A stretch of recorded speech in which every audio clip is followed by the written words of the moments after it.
പത്തനംതിട്ട പന്തളത്തിന് സമീപം ഉളനാട് എന്ന ഗ്രാമത്തിൽ ഈ കൊച്ചു ക്ഷേത്രം സ്ഥിതി ചെയ്യുന്നു. ബാലരൂപത്തിലുള്ള ഉണ്ണിക്കണ്ണനാണ് പ്രതിഷ്ഠ. വഴിപാടായി ഭഗവാന് ഉറികൾ സമർപ്പിക്കുന്ന കേരളത്തിലെ ഏക ക്ഷേത്രമാണ് ഉളനാട്.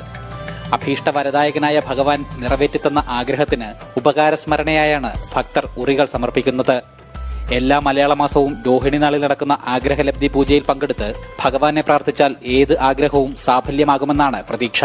ആഗ്രഹപൂർത്തീകരണത്തിന് ശേഷം ഭക്തർ സമർപ്പിച്ച ഉറികൾ തന്നെ തെളിയിക്കുന്നു ഭഗവാന്റെ വരപ്രസാദം. വെണ്ണ, പഞ്ചസാര, അവിൽ, ഉണ്ണിയപ്പം തുടങ്ങി എന്തും ഉറിയിൽ നിറച്ച് ഭഗവാന് സമർപ്പിക്കാം. ദിനംപ്രതി നിരവധി ഭക്തർ ഉണ്ണിക്കണ്ണനെ കാണാൻ എത്താറുണ്ട്. ഭക്തർ സമർപ്പിച്ച നൂറുകണക്കിന് ഉറികൾ അങ്ങനെ ക്ഷേത്രത്തിൽ നിൽക്കുന്നത് കാണാൻ തന്നെ പ്രത്യേക അനുഭവമാണ്.